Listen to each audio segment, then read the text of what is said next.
نوينا ما نوى سلفنا صالحا نوينا ما أحاط به علم الله من صالح النيات حسبنا الله ونعم الوكيل نعم المولى نعم النصير ولا حول ولا قوة إلا بالله العلي العظيم. الفاتحة إلى حضرة حبيبنا وشفيعنا وقرة أعيننا ومولانا محمد صلى الله عليه وسلم في أرواح آبائه وأمهاته وإخوانه من الأنبياء والمرسلين وآل كل منهم وصحابة رسول الله والملائكة المقربين والسادة الصوفية المحققين شيء لله لنا ولهم. الفاتحة. أعوذ بالله من الشيطان الرجيم. بسم الله الرحمن الرحيم. الحمد لله رب العالمين الرحمن الرحيم مالك يوم الدين إياك نعبد وإياك نستعين اهدنا الصراط المستقيم صراط الذين أنعمت عليهم غير المغضوب عليهم ولا الضالين. Aman berapa?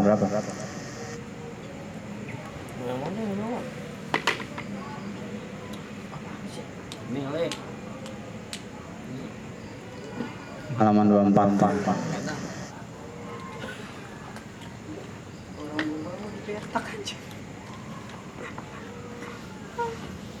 Halaman 24.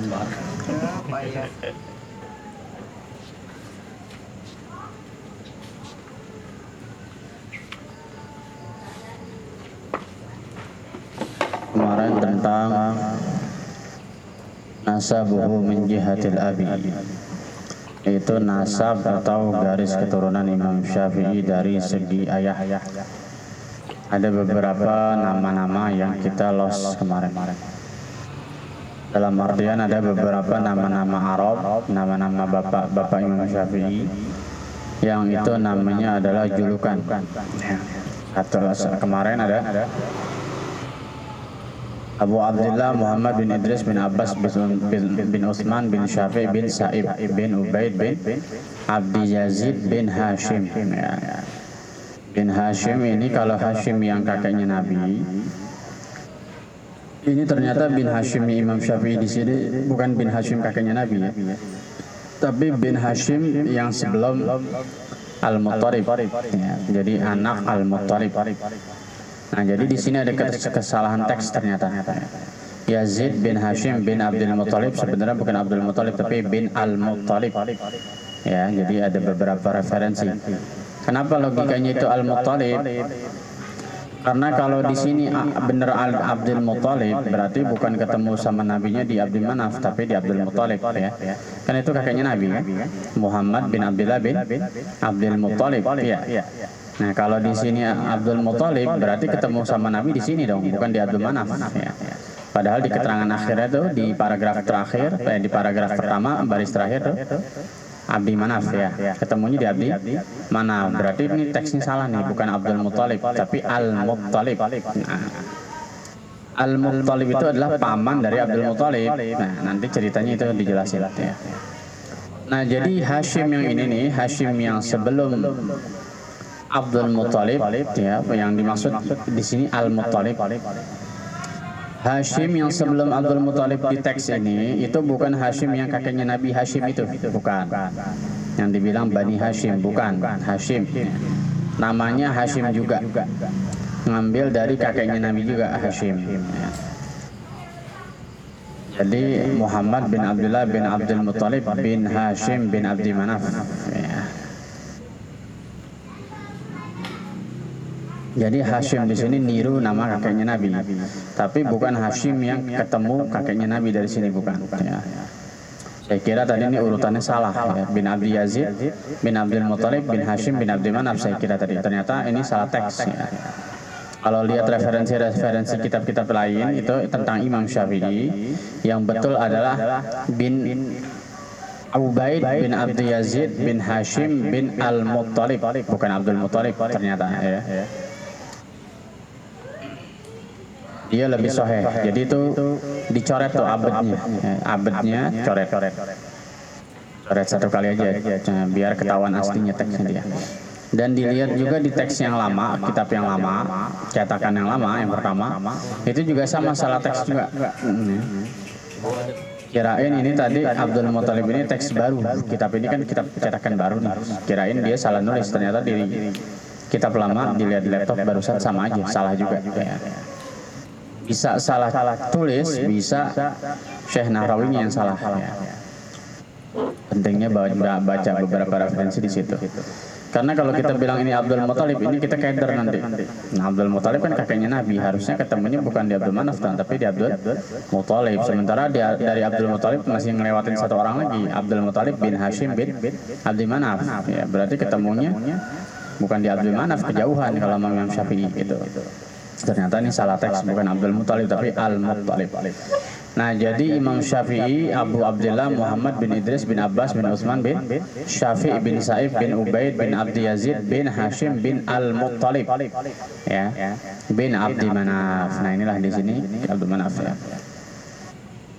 Nah, kalau Al-Muttalib itu adalah kakeknya Imam Syafi'i. Tapi kalau Abdul Muttalib kakeknya Nabi ya.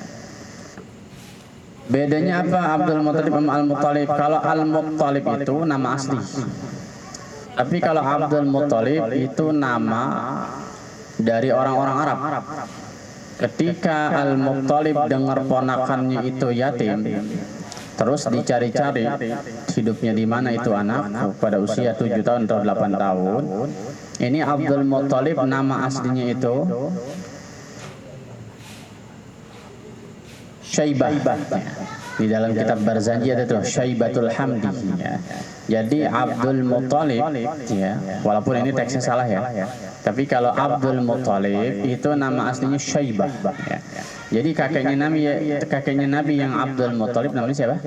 Syaibah. Tandain tuh ya. Boleh coret-coret kitabnya sayang. Nama kakeknya Nabi yang Abdul Muttalib itu Syaibah. Ya, tandainnya satu Syaibah di atas tuh, di mana aja nulisnya. Tapi bukan Abdul Muthalib yang di teks ini, bukan. Teks ini salah ya. Kalau teks ini sebetulnya Al-Muthalib, yaitu pamannya Abdul Muthalib. Nah, mengapa dinamain Abdul Muthalib, budaknya Muthalib? Karena begitu ditemuin sama pamannya ini, si Syaibah ini, itu kemudian dibawa ke Mekah. Kemudian dinaikin ke Bighal, ke keledai. Ya, dinaikin, dituntun maksudnya karena masih kecil. Nah, orang sangka itu Al-Muttalib baru beli budak. Sampai orang-orang ngomong ini haza Abdul Muttalib, haza Abdul Muttalib, ini budaknya Muttalib ya. Sampai Al-Muttalib itu marah, ini bukan budak, ini ponakan saya. Makanya karena udah kebiasaan lama-lama dibilang Abdul Muttalib. Nah, itu kalau yang Abdul Muttalib kakeknya Nabi. Kemudian dari Abdul Muttalib kakeknya Nabi ada yang namanya Hashim, tapi bukan Hashim yang di teks ini ya. Tapi coret juga, boleh tandain juga Hashim kakeknya Nabi itu. Nama aslinya Al-Mughirah. Bukan Amir. Ya. Amr bukan Amir.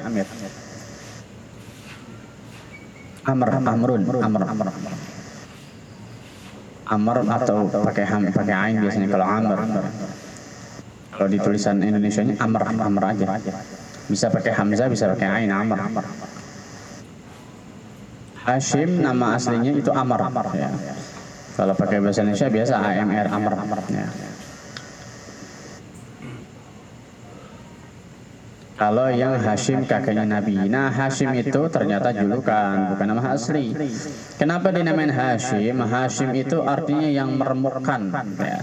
Jadi zaman dulu ketika kekeringan, itu keluarganya Nabi memang mereka itu adalah para penjaga-penjaga Ka'bah ya. Jadi khidmah di Masjidil Haram.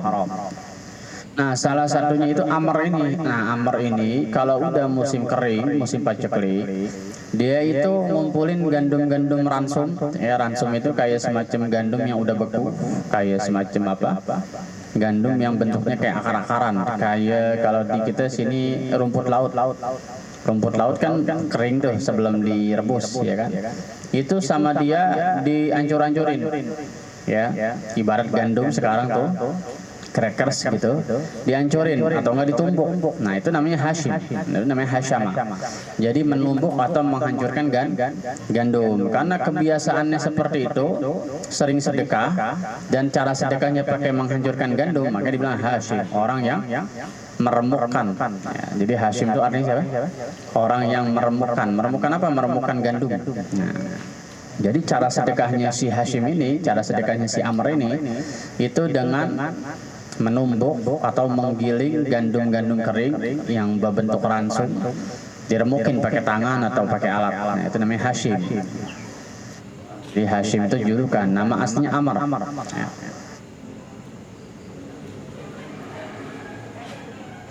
Kemudian ada lagi Abdul Manaf, itu nama asli ya. Ada lagi Qusay. Qusay itu nama aslinya itu Zaid. Ya. Qusay nama aslinya Zaid. Qusay itu julukan buat pamannya Nabi, kakaknya Nabi yang bernama Zaid.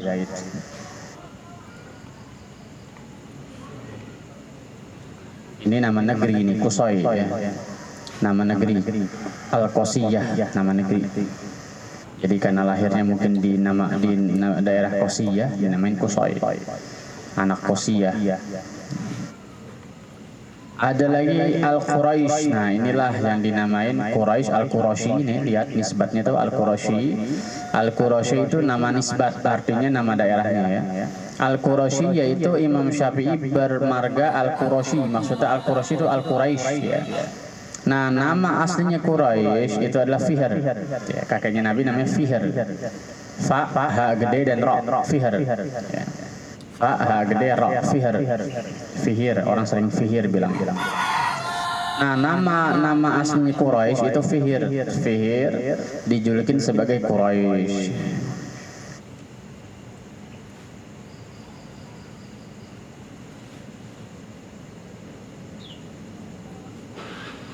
Ini bangsawannya ya. Jadi Fihr ini adalah yang datuknya Nabi Muhammad yang bangsawan besar, dan orang-orang Mekah menisbatkan diri ke Quraisy. Sampai nanti ada hadis Nabi, al-a'immah min Quraisy, para imam besar biasanya dari Quraisy, maksudnya dari keturunan Quraisy ya. Baik yang bercabang dari Abdul Manaf, atau bercabang dari Hashim, atau bercabang dari Al-Muttalib, atau bercabang dari Abdul Muttalib, atau bercabang dari Abdullah, yaitu Nabi Muhammad ya. Jadi ada yang bercabang dari Abdul Manaf, siapa? Yaitu Imam Syafi'i ya, bercabang dari Abdul Manaf. Ada lagi yang bercabang dari Quraisynya langsung ya, Abu Bakar Siddiq, terus punya keturunan Syekh Abdul Qadir Jailani, Jalaluddin Rumi ya.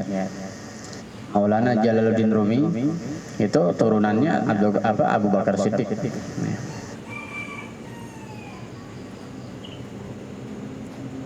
Itu Quraisy ya. Itu beberapa nama yang kemarin kita lewat. Nah, kemudian siapa yang dimaksud dengan Ar-Razi di sini yang kemarin tuh ya. Jadi yang membantah tentang pendapat Al-Jurjani kemarin, karena kita sebenarnya mau ke halaman 25 tapi ngulang dulu ya. Jadi itu paragraf pada halaman 24 yang kemarin, paragraf terakhir itu Amal Imamur Razi ya. Jadi pengikut mazhab Syafi'i ada yang bernama Imam Ar-Razi. Kemarin saya bilang Ar-Razi itu banyak. Ada Abu Bakar Ar-Razi, ada Fakhruddin Ar-Razi. Nah, yang dimaksud di sini Ar-Razi di sini adalah Fakhruddin Ar-Razi. Fakhruddin Ar-Razi. Dia wafatnya tahun 606 Hijriah.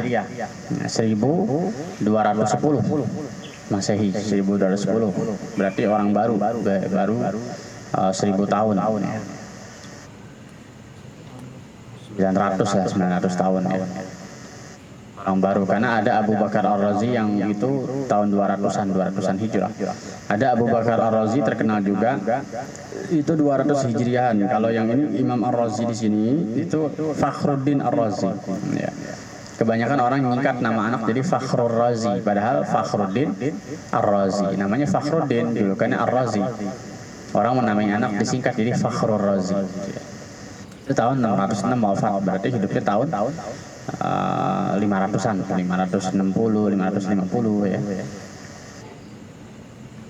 Itu yang dimaksud Ar-Razi, karena Ar-Razi banyak, bahkan ada 15 Ar-Razi. Yang terkenal Abu Bakar Ar-Razi dan Fakhruddin Ar-Razi. Ini Fakhruddin Ar-Razi bukan cuma ahli fikih dia, bukan cuma pengikut mazhab Syafi'i, dan dia ahli filsafat, ahli kejiwaan, ahli psikologi. Banyak buku-buku psikologi dipelajarin di UIN. Itu kitabnya Fakhruddin Ar-Razi, salah satunya Firasah ya. kitab firasah.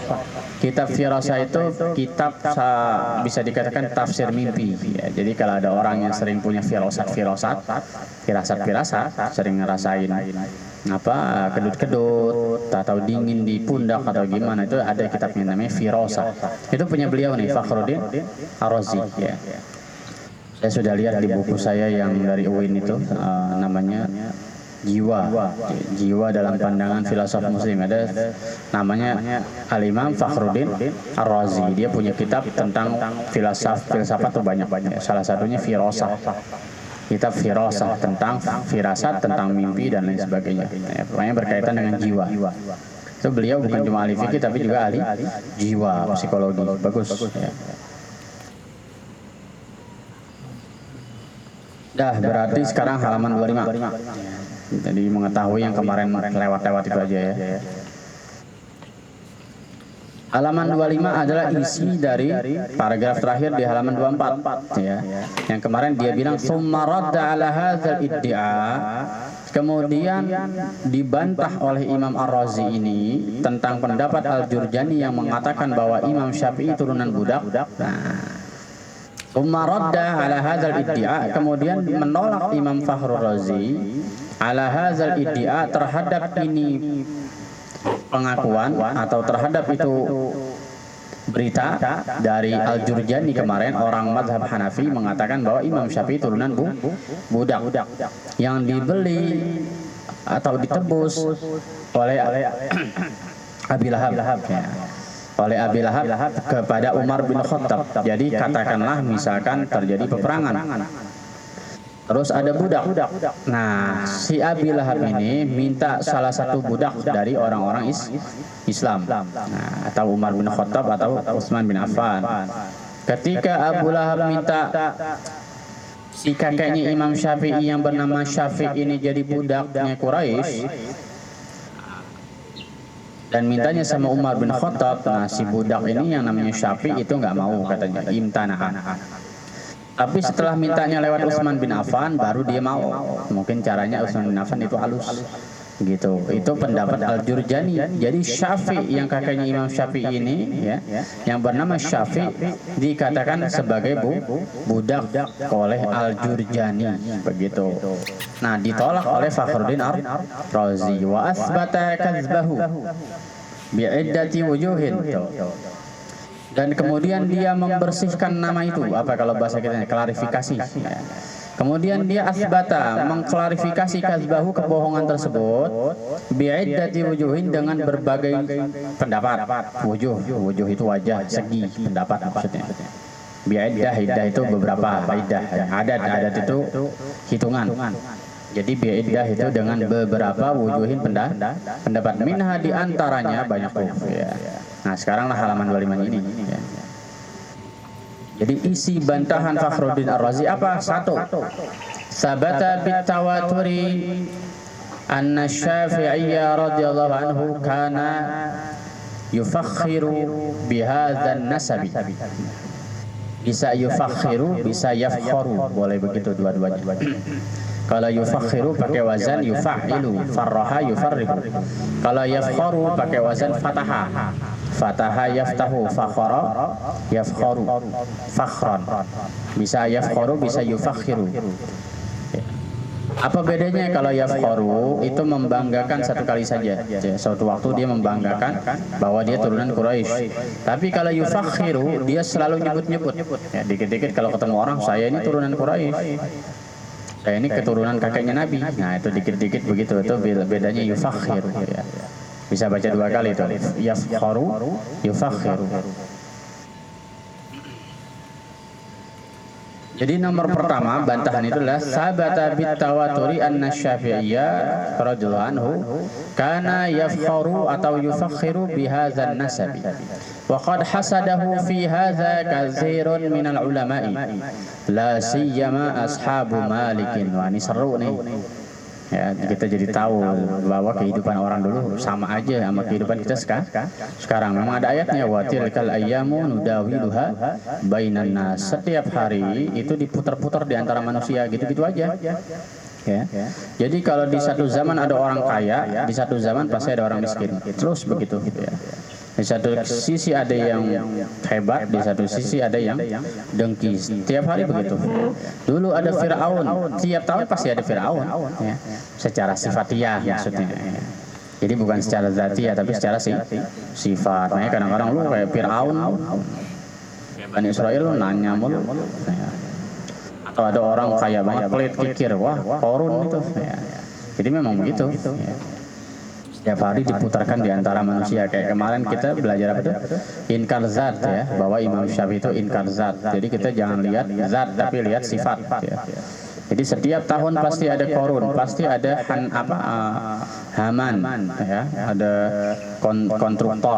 kontraktor yang jahat. Ya. Kalau sekarang mandor Haman. Ada lagi Fir'aun, raja.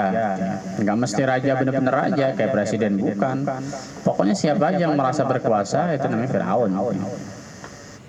Merasa punya, merasa sehat, merasa badannya gede, itu Fir'aun.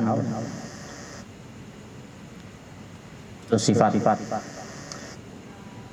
Wa ashabu Abi Hanifata, wa ashabu Abi Hanifata, Abu Hanifata, walaupun bahasa Arab tapi pakai Hanifata karena ada tak marbutoh. Jadi laki-laki tapi namanya nama perempuan Hanifata, kayak Tolhata. Nama laki Tolhata, bahasa Arab. Ada nama laki-laki namanya Tolhah, tapi pakai tak marbutoh, padahal laki, makanya dibilang Tolhata, bukan Tolhatun, nggak boleh. Tolhatu, kalau khofat Tolhata, nggak boleh Tolhatin. Ya. Begitu juga Fatimah, Fatimata, bukan Fatimatin. Ya. Padahal Fatimah bahasa Arab.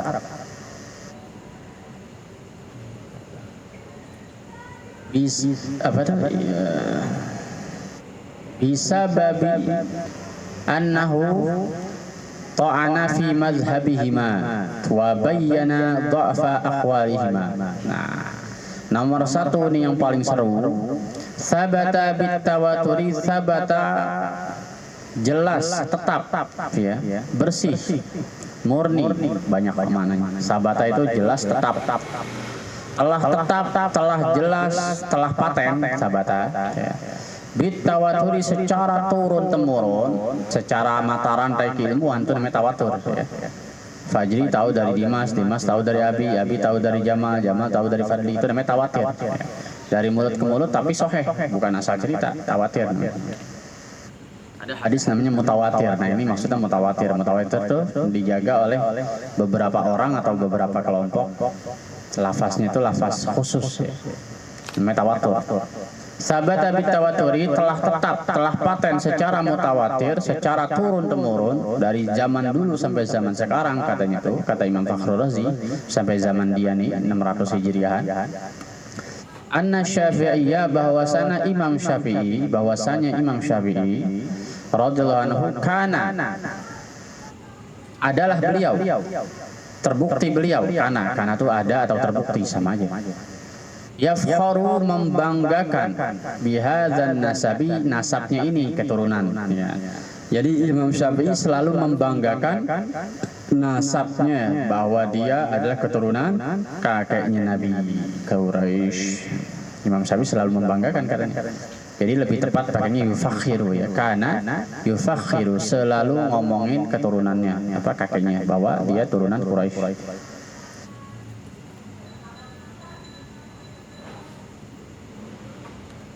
Waqad hasadahu, dan sungguh, hasadahu, menghasut dia, maksudnya dengki kepada dia.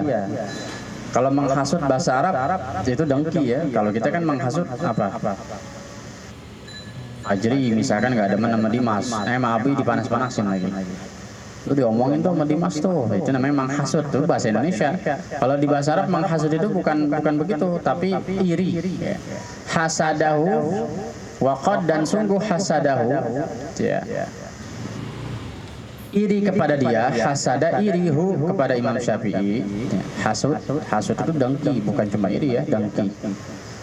Itu ada rasa dendam atau sakit hati. Nanti ada ceritanya panjang. Dan sungguh dengki kepada dia, hasada, dengkihu kepada Imam Syafi'i. Fi haza tentang nasabnya ini, fi haza tentang ini, fi tentang haza ini maksudnya nasab ya. Katsirun siapa yang iri? Katsirun banyak sekali minal ulama daripada para ulama. Jadi ulama banyak yang dengki kepada Imam Syafi'i. Ya wajar lah orang sukses pasti musuhnya banyak. Ya. Kalau kita belajar ya, ilmu apa itu? Ilmu hikmah sama guru Zaini itu ada namanya Syekh Saman Al-Madani ya. Syekh Saman Al-Madani dijuluki Qutbul Aqwan. Ya, Qutbul Aqwan itu adalah wali tertinggi menguasai jagat raya. Aqwan artinya. Yang bahkan malaikat juga sama dia bisa diperintah. Ya. Itu versi Qutbul Aqwan kata Abah Kudus Kumpul ya. Kenapa dia bisa sampai derajat setinggi itu? Satu katanya, ilmunya luas. Kedua, ya, banyak muridnya. Yang ketiga, banyak musuhnya. Nah, itu yang ketiga, itu yang berat. Ya. Jadi kata guru sekumpul itu, satu ilmunya luas, kedua muridnya banyak, ketiga yang gedek juga banyak. Jadi kalau kita banyak yang gedek, berarti kita masih ada tanda-tanda wali. Ya. Berarti kita tanda-tanda orang sukses. Ya. Kalau nggak digedekin kita kayak sampah, nggak ada gunanya, paham nggak? Ya nggak ada musuh nih, berarti kan nggak dianggap, ya kan? Dimas gitu nggak ada musuhnya, berarti nggak ada yang nganggap dia. Tapi kalau dimusuhin, diomongin lu, berarti ada sinarnya. Ya. Yang orang melihat itu, pokoknya ada sinarnya gitu, ya. Ganggu. Gitu. Kalau bahasa zaman dulu batu sandungan. Ya. Kalau kata orang Belanda nih gawat nih, Singapodium, batu sandungan. Batu sandungan tuh pokoknya penghalang. Jadi kalau kita diomongin sama orang atau digedekin sama orang, itu tanda bahwa kita punya sinar. Daripada nggak punya musuh. Harus koreksi tuh kalau nggak punya musuh. Jangan-jangan gitu dianggap sampah, nggak ada gunanya. Maksudnya nggak penting gitu, ngapain diomongin. Ngapain ngomongin dia, nggak ada pentingnya, nggak ada untungnya. Gitu. Udah matinya sudah sepi. Gitu. Paling sekali orang ngomongin ya, begadang mulu, mabok mulu. Udah mati udah aja. Tapi kalau orang yang bersinar itu masa hidupnya banyak gangguan. Ya. Banyak gangguan kayak kemarin Habib Jindan ceramah di Solo kan. Yang kemarin tuh bahwa Habib Ali itu pernah dalam waktu 2 tahun itu diboikot maulidnya sehingga pindah ke bukan dari rumahnya tapi pindah ke kota. Ya. Nah dari kota itulah awal cerita terjadi maulid akhir Kemis yang menyebar ke Indonesia itu hasil dari dia diboikot, diusir, okay, karena dianggap maulid itu kan terlalu besar jamaahnya, jadi dianggap bakal jadi kudeta pemerintah Hadramaut pada waktu itu. Gawat kan? Jadi orang ada yang hasut sama Habib Ali, dibilang bahwa Habib Ali ini bakal nyaingin pilkada atau pilpres, ya, bakal jadi presiden karena beliau sangat masyhur. Ya. Sehingga Habib Ali itu diboikot sama pemerintah, dijelek-jelekin, akhirnya diusir maulidnya dari kampungnya sendiri, dipindahin ke kota. Ya. Nah dari situlah muncul ya hikmahnya begitu, yang namanya ulama ada hidupnya. Dengan dia diusir, akhirnya maulidnya malah jadi nyebar kan. Ya. Terus murid-muridnya yang baru-baru kenal jadi banyak. Salah satunya Muhammad bin Idrus Al-Habsyi yang diutus ke Jatiwangi, Majalengka. Itu pertama kali turun Simtud Durar adanya di Majalengka. Tapi bikin acaranya di Istana Bogor, di alun-alun kota Bogor. Itu cerita Habib Jindan. Itu hikmah daripada ulama itu dibenci. Ya.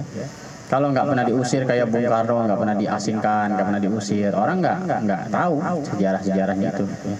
Dan bininya juga nggak akan banyak. Kalau bininya nggak banyak, keturunannya nggak akan banyak. Ya. Padahal salah satu hikmah kita berpoligami itu sebenarnya adalah memperbanyak keturunan. Dengan memperbanyak keturunan itu gampang nyatuhin daerah-daerah. Ya.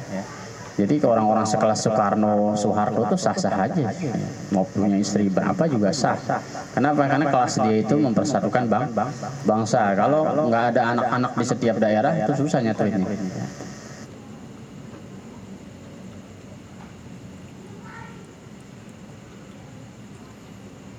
Katsirun minal ulama, banyak yang dengki itu kalangan ulama. La siyama lebih lagi. Wah ini la siyama itu satu dua kata satu makna. La siyama lebih lagi.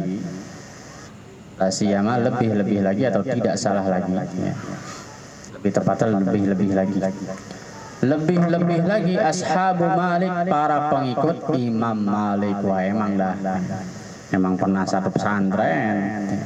Tiba-tiba Imam Syafi'i sedemikian masyhur bahkan mengalahkan gurunya Imam Malik. Akhirnya murid-muridnya Imam Malik gedek sama Imam Syafi'i. Benci kepada Imam Syafi'i. Itu salah satu penyebab mazhab masih tetap pecah ya. Karena hasud-hasud itu sebenarnya. Kalau seandainya mereka mau membuka hati, bisa dikatakan mazhab itu nggak ada sebenarnya. Ya. Jadi semua berawal dari ya penyakit hati.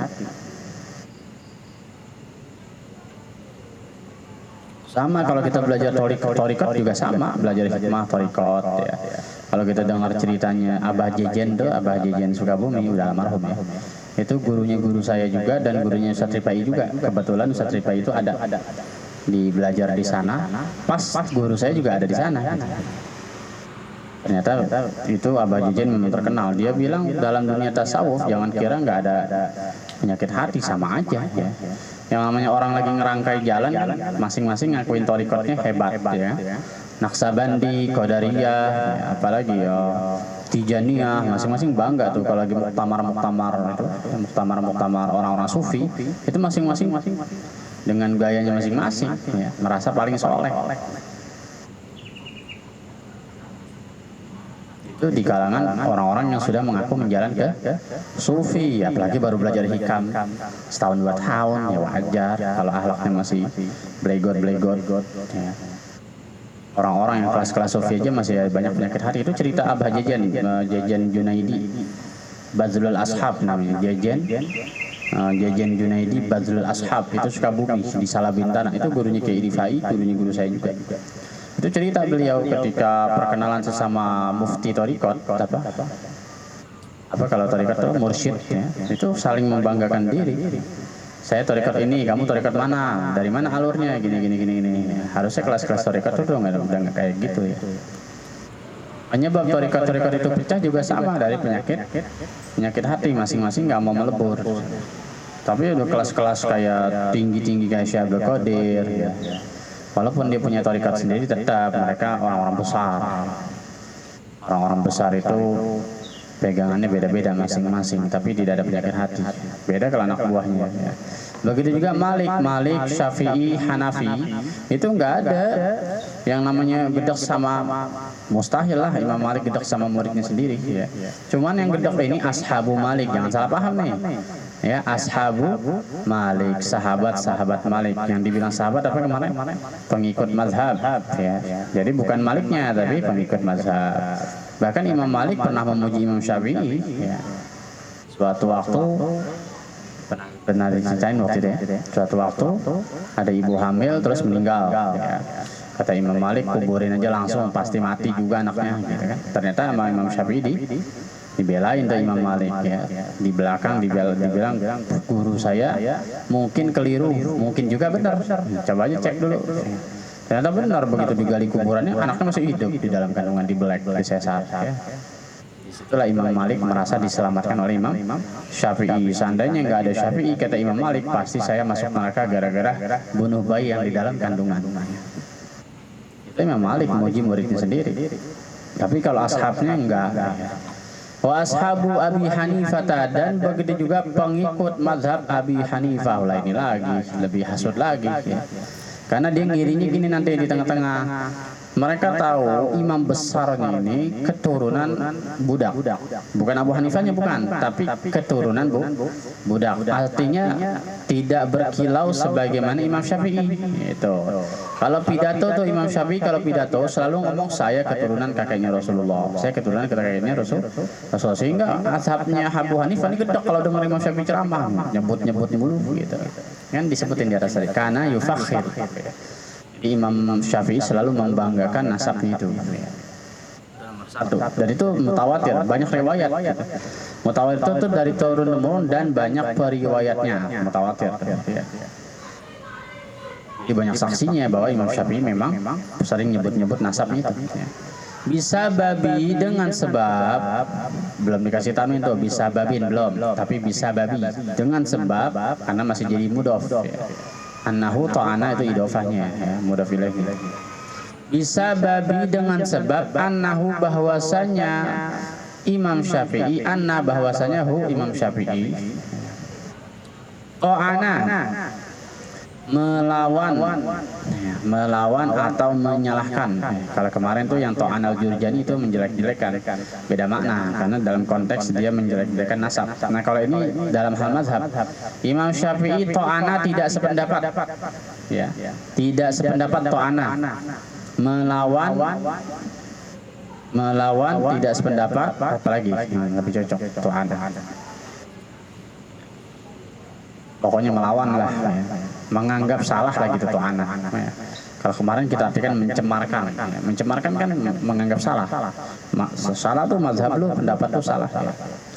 Dalam hal apa salah? Kata Imam Syafi'i, fi mazhabihima, kedua mazhab itu, yaitu Malik dan Abu Hanifah. Jadi sebabnya Imam Syafi'i nyalahin mazhab kedua itu. Wah, unik nih.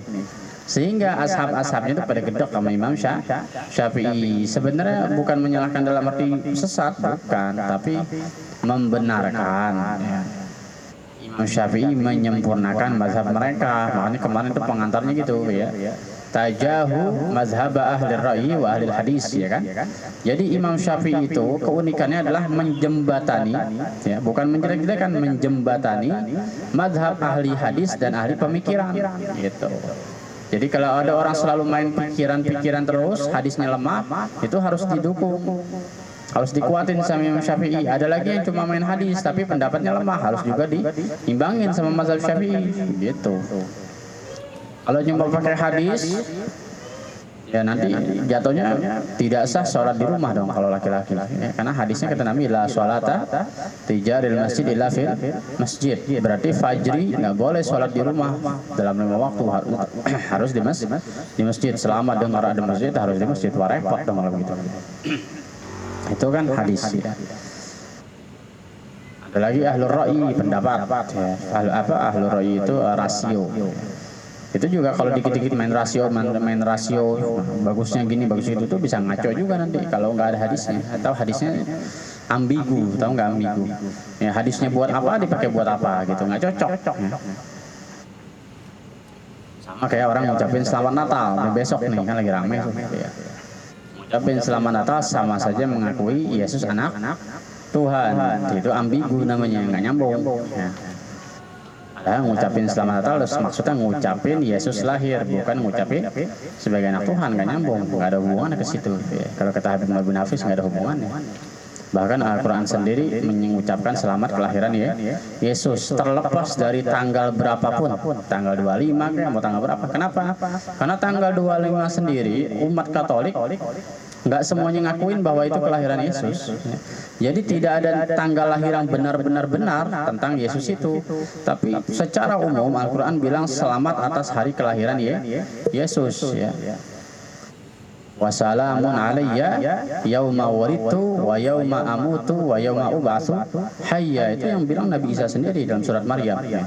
Keselamatan atasku pada hari aku lahir, pada hari aku mati, pada hari aku dibangkitkan. Itu Nabi Isa sendiri ngucapin selamat atas kelahirannya, tapi tidak disebutkan dalam Al-Quran itu hari lahirnya kapan. Mau tanggal 25 kayak mau kapan. Paham nggak maksudnya? Itu namanya ambigu. Ambigu itu disambung-sambungin. Itu kelas ulama, ya. Kalau kelas kita nggak perlu berdebat dalam hal itu. Tapi yang jelas nggak boleh saling mengkafir kan repot nanti kalau ngafirin padahal nggak kafir, ntar kafir balik ke diri sendiri, bahaya. Kenapa? Karena itu hukum yang ambigu, yang nggak jelas hukumnya. Wabayana, dan begitu juga menjelaskan, bayana itu yang dimaksud Imam Syafi'i, ya. Dan begitu juga Imam Syafi'i menjelaskan bayana dha'fa, akan lemahnya aqwalihima, pendapat kedua mazhab itu. Nah, jadi menurut Imam Syafi'i pendapat kedua mazhab itu Malik dan Abu Hanifah dua-duanya lemah. Oh, hebat dengan Imam Syafi'i. Salah satunya tadi itu, ya. Kalau ibunya mati, anaknya yang dalam kandungan juga pasti mati. Ternyata kan kagak, ya. Kan jadi repot itu.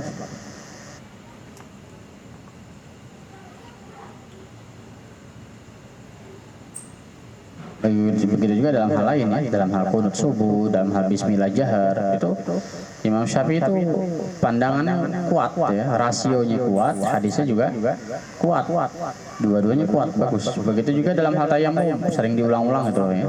Kita juga di sini udah 3 kali ngomongin tayamum. Tayamum itu haruslah mencari air dulu. Ya, kalau bukan karena sakit, tapi kalau karena nggak ada air. Kan sebab tayamum ada 2, ada faqdul ma, ada marid. Ya. Ada faqdul ma, ada marid. Faqdul ma artinya tidak dapat air. Kalau marid itu sakit. Ya. Kalau sakit sih nggak usah diomongin, biar ada air depan mata nggak bisa dipakai. Ya. Tapi ada yang faqdul ma. Ya. Jadi sebabnya itu hissan au syar'an. Faqdul ma hissan au syar'an. Faqdul ma yang dimaksud tidak ada air bisa bermakna secara indera, artinya air tidak ada, bisa bermakna airnya ada tapi nggak bisa dipakai karena sakit, atau air punya orang ya. Orangnya nggak ada lagi ke Bandung, air cuma dia doang yang punya sumur, nggak boleh kita main ngambil-ngambil aja, mendingan tayamum daripada ngambil air. Biar kata nanti ngomong ya. Atau ada air aqua tinggal sebotol-botolnya di warung, dijual 1 juta, 1 botol 1 juta, kebangetan banget tuh orang. Nah, 1 galon dah, lebih nyambung dikit ya. 1 galon nih saya jual 1 juta, dia doang yang punya tuh 1 warung ya, seluruh dunia dia doang. Gak usah yang kayak gitu, mendingan tayamum ya. Atau kita mau kita mau wudu, tapi airnya cuma segitu-gitunya, tinggal seember-embernya. Apa bukan seember, kalau seember masih banyak. Tinggal sebotol-botolnya, botol aqua tanggung. Tapi ada orang kehausan mau minum, belain siapa? Belain orang minum. Kalau kita wudu dosa kita, ya kebangetan tuh namanya. Ya. Karena kalau hukum ke Allah itu masih bijaksana, tapi kalau hukum ke orang itu hukum sosial, dampaknya lebih besar. Atau ada anjing, tapi anjing yang normal, bukan anjing gila. Kalau babi biarin mampus. Tapi kalau anjing piaraan, ya, misalkan Dimas punya anjingnya cakep lagi kan, mahal-mahal. Kehausan tuh anjing, wah, Abi mau wudu, kata Abi bodoh amat. Anjing ini nggak boleh itu, ya. Harus dikasih minum tuh anjing, walaupun kita harus tayang kecuali kalbun akur, anjing gila, anjing yang rabies. Nah itu mah biarin, biar kata mati juga, ya. Gila mati, apa kehausan. Terus kita mau wudu, air tinggal sebotol-botolnya, udah biarin dia mati. Anjing gila, tapi kalau anjing yang peliharaan nggak boleh, harus kita kasih tuh. Ya. Itu hukum dalam faqdul ma. Itu mazhab Imam Syafi'i detail dalam masalah itu. Ya. Salah satunya mencari air dalam beberapa jarak tertentu.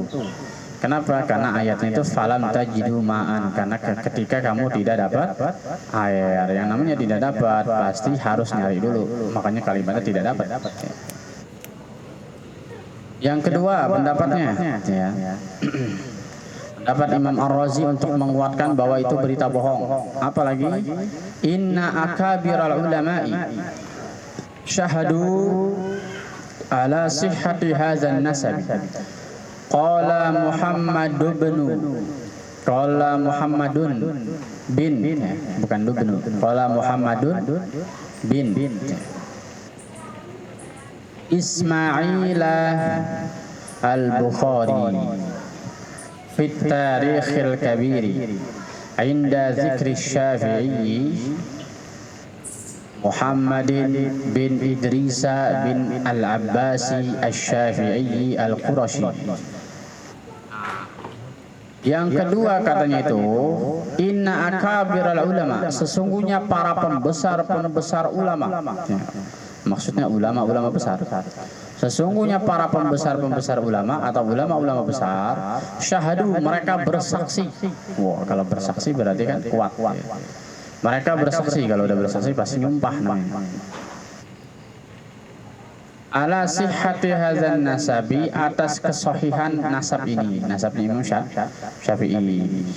Siapa aja mereka? Qala Muhammadun bin Ismail, yaitu salah satunya berkata Muhammad bin Ismail al-Bukhari, Imam Bukhari. Wah, kalau udah Bukhari nggak bisa dibantah udah. Imam Ahlul Hadis nomor 1. Kitabnya dianggap kitab suci kedua setelah Al-Quran. Kenapa? Karena memuat hadis Nabi. Dan hadis Nabi itu sudah disaring dari 600.000 hafalannya dia, disaring tinggal 7.000. Dan dari 7.000-nya itu 3.000-nya diulang-ulang, berarti hanya 4.000 hadis yang dikoleksi oleh Imam Bukhari dalam hadis sahihnya itu. Ya. Jadi dari hafalannya yang 600.000, beliau ngaku beliau hafal 600.000, itu rela beliau sisihkan hanya 7.000. Tapi dari 7.000-nya itu 3.000-nya ulangan. Artinya itu buat misalkan di bab tertentu, terus ada pengulangan dari hadis yang sebelumnya udah ada, diulang doang. Ya. Atau lafaznya mirip, pokoknya intinya sama. Kan ada tuh bab, misalkan ada bab sholat, ada bab niat misalkan. Kan bisa aja di bab niat dibahas tuh hadis, bab sholat muncul lagi hadisnya, dia ulang maksudnya. Dalam 7.000 itu yang 3.000-nya ulangan, berarti hanya 4.000. Ya. Dari 600.000 disisihkan tinggal 4.000 hadis sahih. Itulah sebabnya tak terbantahkan hadis Sahih Bukhari. Siapa aja bahkan Syiah setuju bahwa hadis Bukhari itu hadis paling sahih. Yang dikatakan kitab suci kedua di dunia setelah Al-Quran. Maksudnya. Kenapa? Karena memuat hadis-hadis Nabi. Ya, bagaimana dikatakan kitab suci? Ya karena wa ma yantiqu anil hawa in huwa illa wahyu yuha. Hadis Nabi hakikatnya wahyu-wahyu juga. Ya. Cuman itu keluar spontanitas dari basyariah Nabi, dari sisi manusianya Nabi. Tapi tetap Allah udah jamin Nabi Muhammad dituntun secara wahyu. Cuman kata-katanya nggak teratur seperti Al-Quran. Makanya sama Nabi dilarang untuk dibukukan. Ya. Dilarang untuk dibukukan. Kenapa sih hadis lafaznya banyak banget beda-beda padahal ceritanya satu? Ya contohnya hadis kafir. Janganlah kalian saling mengkafirkan. Ada lagi kalimatnya janganlah kalian tunjuk kafir. Ada lagi kalimatnya janganlah kalian ucapkan kafir. Itu sekitar ada 7 itu. Hadis gitu doang cuma ada bisa ada 7. Dan periwayatnya satu periwayat bisa 2 hadis. Misalkan Abu Hurairah. Abu Hurairah kadang ngomongnya yang ini, kadang ngomong yang ini. Pada satu bab. Satu sama-sama lagi ngomongin jangan nyebut kafir kepada saudara yang muslim. Tapi lafaznya bisa beda. Abu Hurairah. Dari periwayat yang berbeda. Kenapa begitu? Nah itulah keunikannya. Karena zaman dulu Nabi melarang menulis kecuali Al-Quran. Jadi wajar kalau ada yang penting lafaznya itu mirip dengan yang dimaksud oleh Nabi. Bukan dalam arti kata-katanya harus sama. Itulah kenapa kalau ustadz-ustadz kita dulu kalau baca hadis gimana? Au kama qala Nabi sallallahu alaihi wasallam. Masih ingat enggak tuh kalau Badi lagi ngajar ya?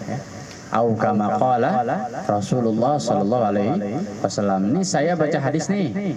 Tapi bisa jadi lafaznya enggak mirip seperti yang Nabi ucapin, enggak persis.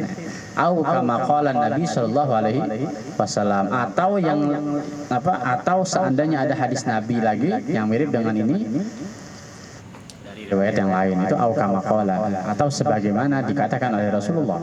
Ya, maksudnya kenapa begitu ngomongnya? Karena hadis yang ini belum tentu lafaznya pas sama yang Nabi ucapin. Tapi kan sahabat ngapal itu kan bisa aja kata-katanya ada yang salah.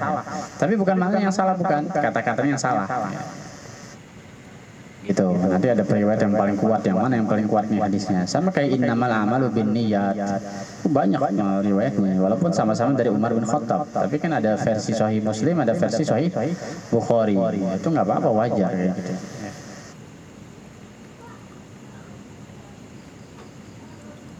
Di dalam apa dia disebut berkata itu Imam Bukhari dalam kitabnya Fit Tarikh Al-Kabir, Fit Tarikh Al-Kabir, dalam kitabnya At-Tarikh Al-Kabir, sejarah besar. At-Tarikh itu sejarah, kabir itu besar. Sejarah besar. Kalau dibilang sejarah besar, berarti yang disebutin dalam kitab Imam Bukhari hanya orang-orang yang luar biasa. Salah satunya inda zikri Syafi'i, ketika menyebutkan tentang Imam Syafi'i. Apa kata Bukhari? Muhammadun bin Idrisa. Bisa Muhammadun, bisa Muhammadin dari tadi itu, karena inda zikri. Inda zikri Syafi'i bisa ataf jadi Muhammadin, bisa juga karena ada titik 2 di situ, itu jadi khobar dari mubtada yang dibuang. Maksudnya huwa Muhammadun, huwanya dibuang, nggak ada di situ karena ada titik 2 tuh, lihat tuh, radhiyallahu anhu terus titik 2 ya kan. Huwa Muhammadun, huwanya dibuang jadi khobar. Muhammadun atau Muhammadun bin Idrisa bin Al-Abbasi Asy-Syafi'i Al-Qurashi. Oh, disebutin Quraisy ya. Jadi menurut Imam Bukhari sekalipun yang tidak mengambil hadis dari Imam Syafi'i, tapi ngambilnya langsung ke gurunya yaitu Imam Malik.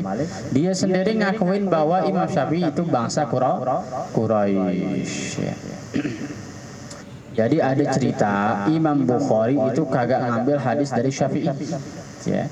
Kalau dalam hal hadis, Imam Bukhari nggak percaya sama Imam Syafi'i. Kalau dalam hal hadis ya. Dalam hal hadis Imam Bukhari tidak ngambil, bukan nggak percaya, tidak ngambil dari Syafi'i, tapi ngambilnya dari Malik. Ya, kenapa?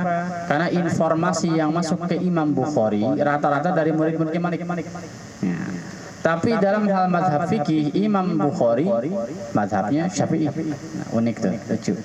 Jadi ini orang cerdas emang kayak gini. Ya. Jadi ada teman-temannya Fajri gedak sama Dimas ceritanya, diceritain jelek-jeleknya, tapi hadisnya disampaikan. Ya. Terus kata Abi cerdas nih, dengerin aja tentang Dimas kan. Nggak apa-apa dah, hadis diambil dari Fajri, tapi mazhabnya gue ikutin Dimas. Ya. Kenapa? Karena menurut si Abi ini Dimas itu lebih jernih, lebih bagus mazhabnya, lebih masuk akal gitu. Itu wajar kayak gitu ya. Jadi Imam Bukhari saking pikiran itu bersih murni ya, karena memang beliau ulama besar dan bersih, ulama bersih. Jadi secara hadis tidak ngambil dari Syafi'i. Kenapa? Karena riwayat-riwayat Imam Bukhari rata-rata dari murid-muridnya Malik. Tapi mazhabnya malah pakai mazhab Syafi'i. Itu Bukhari. Betul ya.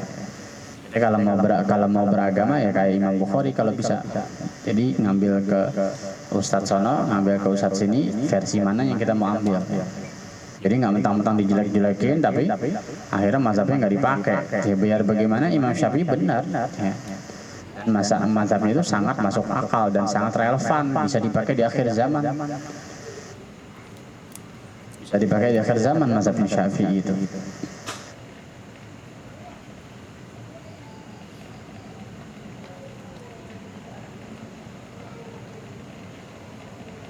Bayangin kalau seandainya anjing di dalam mazhab Syafi'i kagak najis mughaladzah.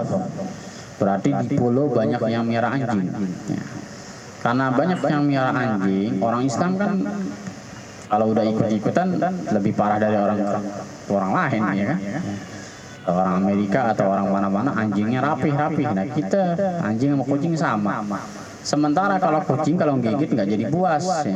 Kalau anjing kalau udah ngamuk, apalagi sampai kalbun akur, sampai jadi anjing gila itu bisa rabies. Bayangin kalau kita pakai mazhab Hanafi yang bilang anjing kagak najis atau najisnya najis kecil. Bayangin di pulau piara anjing, terus ada 10 anjing gila di pulau.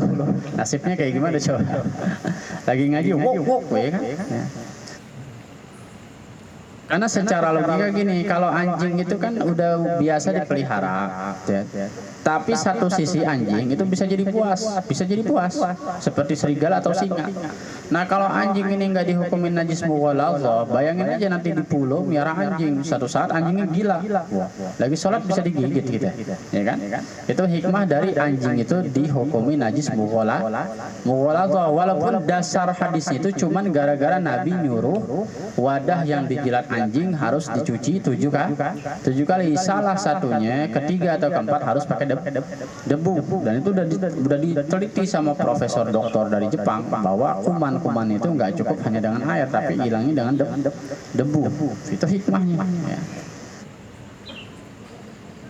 Hebat nggak tuh Imam Syafi'i? Kalau kata Imam Syafi'i piara anjing nggak najis, wah kan repot nanti. Kucing nggak jadi buas. Buas-buasnya kucing paling nyakar, tapi kalau anjing repot kalau udah buas ya. Bahkan di tempat-tempat orang yang biasa miara anjing sendiri kan banyak ya kasus-kasus bayi digigit anjing ya, tuannya sendiri digigit anjing. Anjing kalau udah gila tuh kacau. Itu hikmah mazhab Syafi'i salah satunya. Jadi menurut Imam Bukhari, Syafi'i itu luar biasa ya. Walaupun dia dengar berita jelek dari murid-murid Malik ya. Saya pernah baca tuh dalam Sahih Bukhari kayak gitu ceritanya. Unik emang. Nah yang kedua, waqala Muslimun bin Al-Hajjaj. Yang kedua berkata Muslim bin Al-Hajjaj. Nah ini Imam Muslim, namanya Muslim bin Al-Hajjaj. Marganya An-Naisaburi. Muslim bin Hajjaj An-Naisaburi itu Sahih Muslim, yang punya Sahih Muslim. Imam Muslim kita bilang.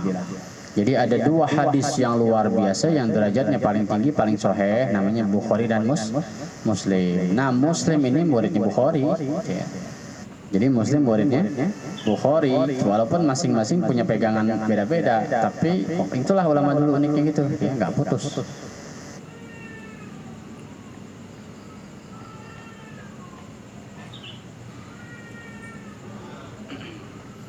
Imam Ali, Abdullah bin Mas'ud punya murid, ya.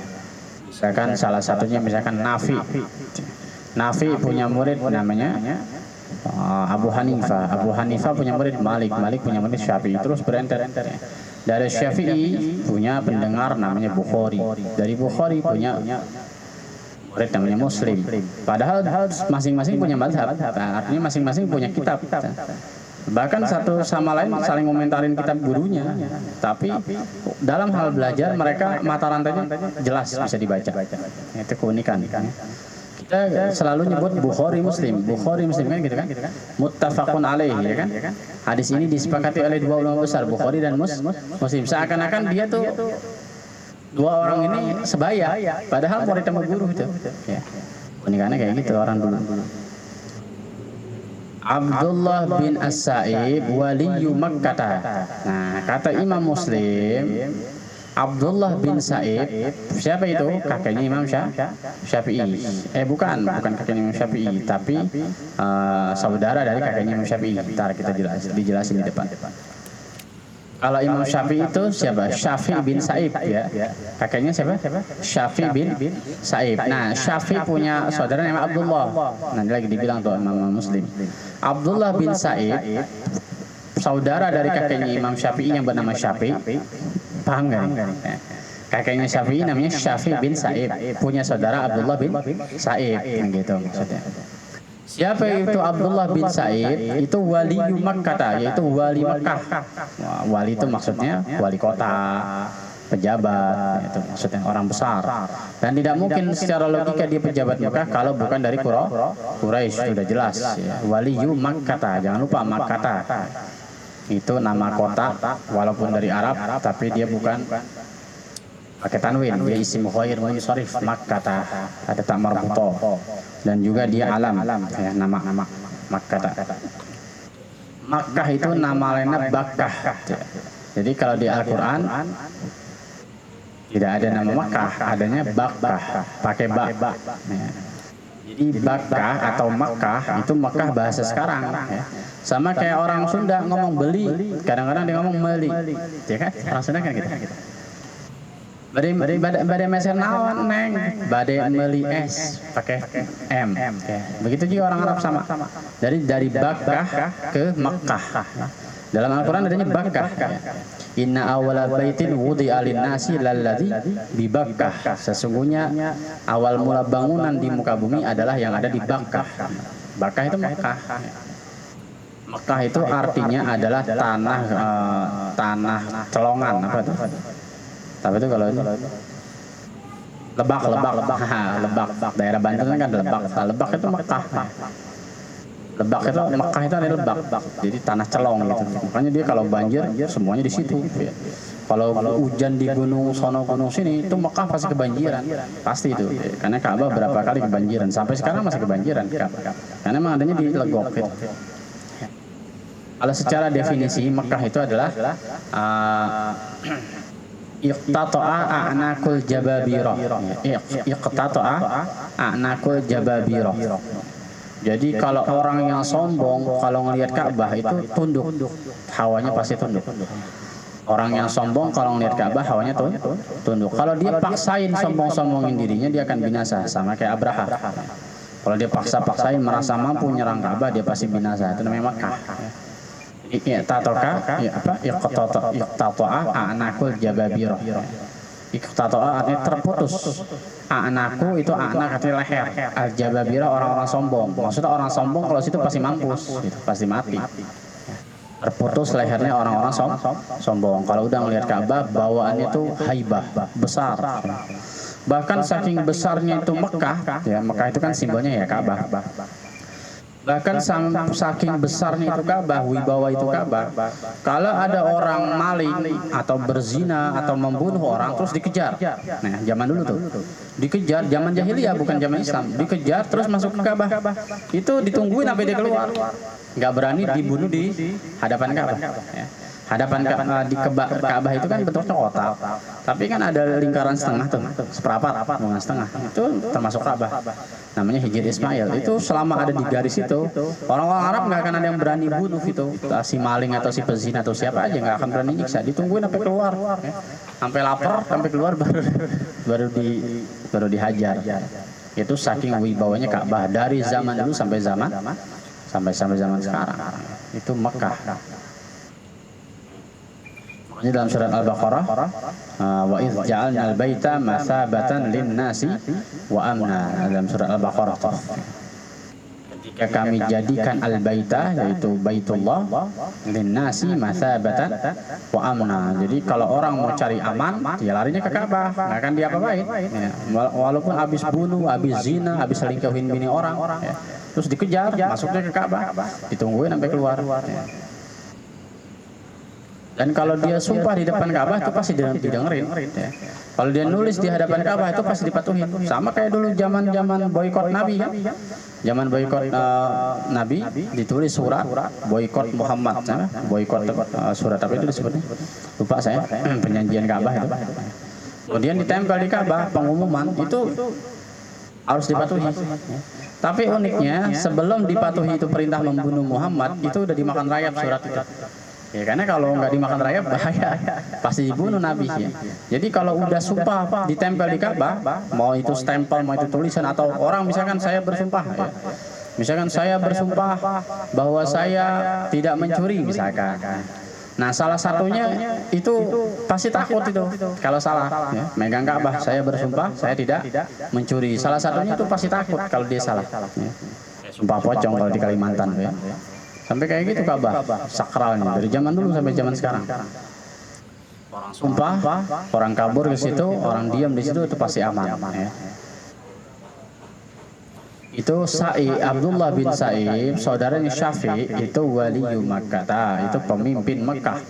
Wa huwa akhu Syafi'. Nah, disebutin tuh. Dan dia adalah saudaranya Syafi' bin Sa'ib, jaddu Muhammad bin Idris, kakeknya Muhammad bin Idris, yaitu kakeknya Imam Syafi'i. Jadi Abdullah bin Sa'ib saudara dari kakeknya Imam Syafi'i. Itu kata Muslim. Udah dua orang besar yang ngomong bahwa Imam Syafi'i berasal dari Quraisy. Qala al-Imam Ar-Razi, berkata Imam Fakhruddin Ar-Razi, karena sudah tahu jadi disebutin. Qala Imam Fakhruddin Ar-Razi, berkatalah Imam Fakhruddin Ar-Razi, wala naza'a, dan tidak ada bantahan sama sekali, nggak bisa dibantah. Anna Abdullah bin Sa'id, bahwasanya Abdullah bin Sa'id kana min Bani Al-Muttalib, adalah beliau dari Bani Al-Muttalib yang tadi itu. Dari Bani Muttalib, ya. Bukan dari Abdul Muttalib, bukan, tapi dari Bani Muttalib. Dengan sendirinya tulisan yang awal itu kehapus di sini, ya, kekoreksi. Nah, yang ketiga, ya, masih seru nih. Inna Syafi'iyya radhiyallahu anhu qala lir-Rasyidi allazi ittamahu, allazi ittahamahu bimuwafaqatil alawiyyati wal khuruji alaihi.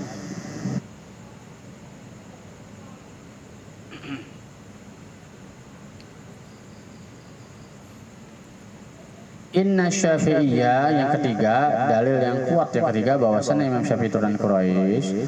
Inna Syafi'iyya, sesungguhnya Imam Syafi'i radhiyallahu anhu qala lir-Rasyid, berkata kepada Ar-Rasyid. Siapa tuh? Ar-Rasyid itu bosnya Abu Nawas, ya. Siapa? Harun Ar-Rasyid. Nah, Harun Ar-Rasyid itu jadi raja pada zaman Imam Syafi'i. Jadi Imam Syafi'i sama Abu Nawas itu satu masa, ya. Abu Nawas yang kita tahu kan cerita lucu, padahal Abu Nawas itu Majdub, orang Majdub. Ya.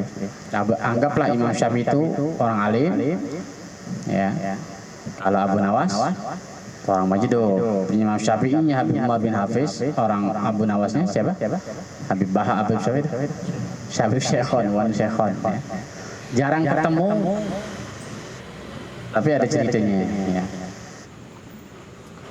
Bahkan ketika Abu Nawas itu meninggal, itu Imam Syafi'i itu gedek sama Abu Nawas, karena Abu Nawas sering terkenal main ke klub, main ke warung remang-remang, mabok di situ. Padahal Abu Nawas, kata Abu Nawas, saya nggak pernah mabok di situ, tapi saya nemenin teman-teman saya mabok. Tapi Abu Nawas nggak pernah mabok. Padahal Abu Nawas itu selalu nemenin teman-temannya yang mabok, main gaple sama main perempuan, tapi dia nggak minum. Abu Nawas bilang begitu. Suatu waktu Abu Nawas meninggal, Imam Syafi'i dengar, bodoh amat Imam Syafi'i. Ya. Akhirnya ada salah satu murid dari Abu Nawas mengatakan bahwa Abu Nawas nggak pernah minum, nggak pernah minum, nggak pernah berbuat fasik, dia hanya nemenin. Ya. Kemudian kalau kamu tahu bahwa Abu Nawas itu adalah seorang wali, pasti kamu nggak mau nyolatin nyolatin Abu Nawas. Akhirnya Imam Syafi'i dikata begitu. Takut juga dia, ya. Akhirnya Imam Syafi'i nyolatin jenazahnya Abu Nawas. Jadi Imam Syafi'i itu ketemu sama Abu Nawas, ya. Cuman Abu Nawas itu Majidub, ya. Imam Syafi'i orang alim, orang bersih. Tapi di akhir ayat dia diminta untuk nyolatin Imam Abu Nawas. Namanya Abu Nawas itu siapa ya? Lupa saya. Ada riwayat Abu Nawas, ada yang bilang Abu Nuwas, dua pendapat itu. Nah, ini yang dimaksud Ar-Rasyid di sini adalah Harun Ar-Rasyid, raja pada saat itu. Ya. Harun Ar-Rasyid ini murid Imam Malik, jadi raja dan sekaligus murid Imam Malik. Jadi dia raja dan berguru, ya pantas sama Imam Malik, orang kaya. Ini gurunya orang kaya, Imam Malik. Imam Malik itu guru dari Harun Ar-Rasyid. Jadi Harun Ar-Rasyid sering minta pendapatnya Imam Malik.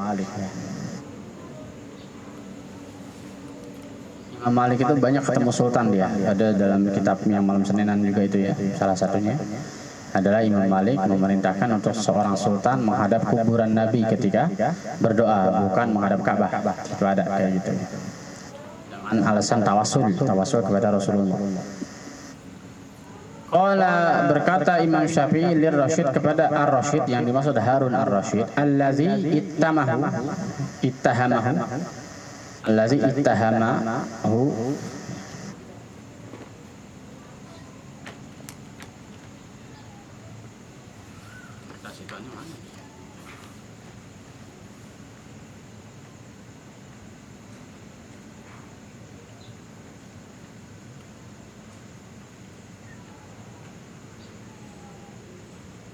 ini ittahamahu, saya nggak catat dalam waktu seminggu. Ittahamahu itu waham itu menyangka atau menduga, ya. Jadi Imam Ar-Rasyid itu menduga kepada Imam Syafi'i bimuwafaqatil Alawiyah, bahwa Imam Syafi'i itu satu garis keturunan dengan Alawiyah, dengan para habaib. Alawiyah itu para habaib. Alawiyah itu turunan Ali. Jadi turunan Ali bin Abi Thalib disebut Alawiyah. Ya. Jadi kalau kita bilang Alawiyah, Alawiyin, para habaib itu orang-orang Alawiyin, Bani Alawi, sering nggak dengar gitu. Bani Alawi itu maksudnya turunan Sayyidina Ali, baik dari Hasan maupun dari Husain. Tapi rata-rata kalau dari Hasan disebutnya Syarif kalau di luar negeri, atau Ahmad Khan. Kalau Khan itu biasanya dari Sayyidina Hasan, ya. Yang di India tuh Khan, Ahmad Khan itu dari Hasan. Ada lagi Syarif atau Masyayikh Syekh, itu Syekh Abdul Qadir Jailani, itu dari Hasan. Atau Al-Maliki, itu Hasan juga, ya. Muhammad bin Alawi Al-Maliki, maka dia nggak dipanggil Habib tapi dipanggil Syekh Muhammad bin Alawi Al-Maliki. Tapi kalau Husain biasa disebut Ahibba, habaib. Terus Al-Habsyi itu Husain. Nah, Harun Ar-Rasyid ini berperasaan atau menduga Imam Syafi'i berasal dari Alawiyin, disangka turunan Nabi karena ada hawanya, ya. Ada hawa atau bau-bau Alawiyin, kata Imam Ar-Rasyid, ya. Memang ada beberapa orang yang tajam, yang kasyaf, itu kalau salaman sama habaib dia ada getaran tertentu, atau yang lebih tajam lagi itu bau badan, ya. Bau badan ini kalau habaib itu ada bedanya katanya, ya. Kata orang yang kasyaf, nggak tahu kalau saya. orang yang kasyaf, orang tertentu. Yang jelas Habib-habib alim ya. Habib-habib alim, walaupun dia nyaru, ya, misalkan dia kuliah, terus dia pakai celana atau pakai jaket nggak pakai peci, dia akan ketahuan tuh kalau sama orang-orang kelas-kelas Abah Maimun Zubair tuh, ketahuan kalau dia habaib, ada bau-baunya. Nah, Harun ar-Rasyid juga sama tuh. Begitu ketemu Imam Syafi'i ada rasa haibah bahwa Imam Syafi'i adalah Alawiyin, disangka keturunan Sayyidina Ali, padahal bukan. Ya. Wal khuruj alaih, dan disangka Imam Syafi'i keluar dari keturunan Alawiyin. Khuruj itu maksudnya lahir, ya, keluar atau lahir maksudnya. Disangka Imam Syafi'i lahir dari keturunan Alawiyin. Padahal bukan, itu dari kakeknya Nabi. Hadza, terus kata Imam Syafi'i begini, hadza misli ma'aka ya amiral mu'minina wa ma'al alawiyyah. Hadza misli, inilah perumpamaanku ma'aka besertamu ya amiral mu'min, wahai pemimpin orang-orang mukmin, presiden. Jadi presiden zaman dulu disebut amiral mu'minin, sama kayak manggil Umar bin Khattab, ya. Karena zaman Harun ar-Rasyid itu masih khalifah, masih khilafah. Islamnya masih dipegang oleh khilafah. Inilah perumpamaanku besertamu wahai presiden, wa ma'al alawiyyah, dan beserta orang-orang alawiyyah.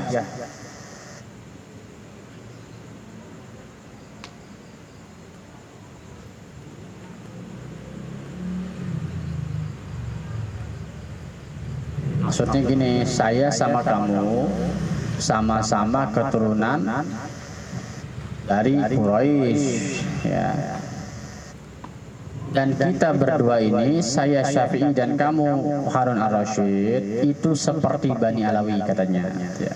Walaupun bukan turunan Alawiyin, tapi seperti Bani Alawi, ada darah-darah nabinya lah, gitu. Kata Imam Syafi'i, darah-darah keturunan kakeknya Nabi. Keturunan kakek Nabi sama aja keturunan Nabi. Keturunan kakek Nabi sama aja keturunan Nabi. Jangan lupa itu. Kemarin kita udah belajar minggu lalu bahwa Nabi tidak mungkin lahir dari rahim orang musyrik. Karena dalam Al-Quran musyrik itu najis. Innamal musyrikina najis.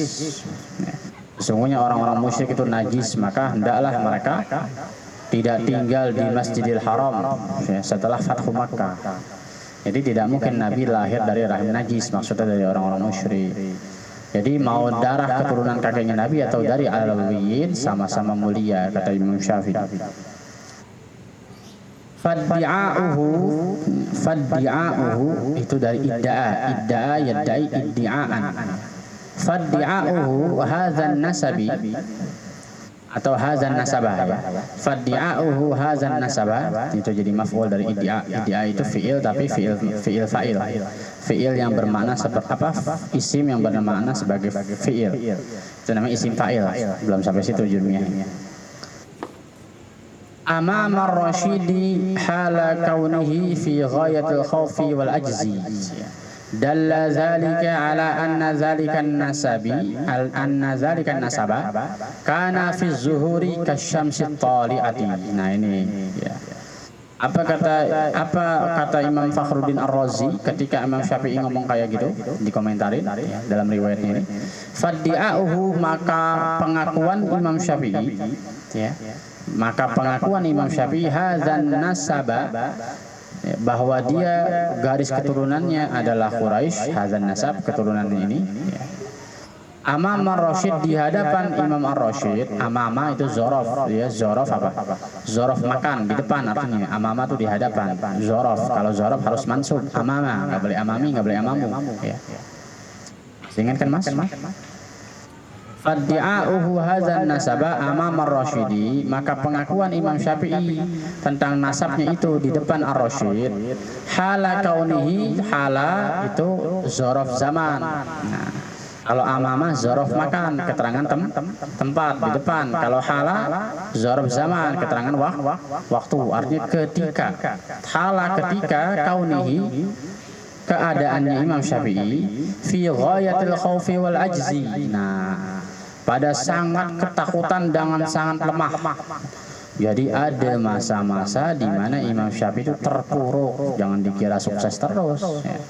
Jadi ketika Imam Syafi'i digencet oleh pemerintah, digencet oleh grup-grup Imam Malik dan Imam Hanafi, beliau merasa sangat terpuruk, merasa terhina. Wajarlah, orang besar. Orang besar kemudian dipojokin kan kagak enak. Ya. Kita lagi besar, punya banyak murid, tapi diboikot, kitab kita dijelek-jelekin, aliran kita dijelek-jelekin. Wah, rasanya kayak apa itu? Ya. Fi ghayatil khaufi, ghayah itu ujung, puncak. Fi ghayah puncak. Al khauf takut wal ajiz dan lemah. Jadi Imam Syafi'i pernah merasa sangat-sangat terpojok ketika dijelek-jelekin sama Maliki dan Hanafi. Maksudnya pengikutnya. Jadi Imam Syafi'i sangat-sangat terpojok dan sangat terpuruk, merasa banyak yang musuhin, ya. Dan dia ketakutan, ghayatul khauf, sangat takut, wal ajiz dan sangat lemah, nggak bisa ngebantah. Ya. Sampai kata Imam Syafi'i dalam satu riwayat ngomong gini, barang siapa yang mengatakan saya Rafidi, falyakul ana Rafidi. Barang siapa yang mengatakan saya ini Syiah, ya saya ini Syiah.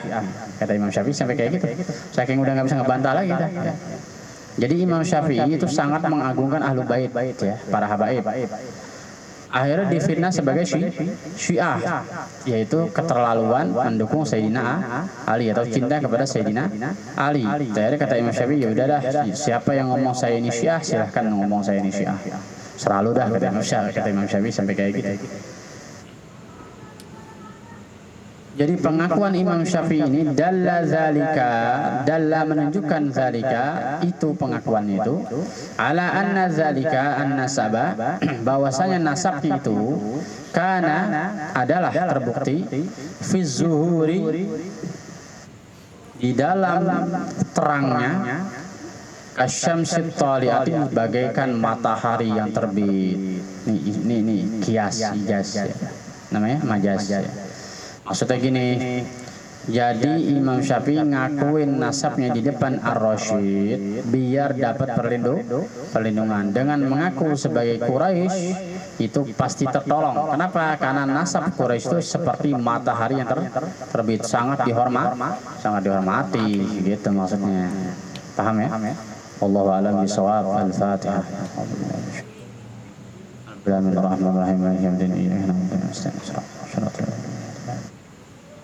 Amin. Rabbana taqabbal minna innaka antas samiul alim, tub alaina maulana innaka antal tawwabur rahim. Shallallahu alaihi wasallam. Alhamdulillah.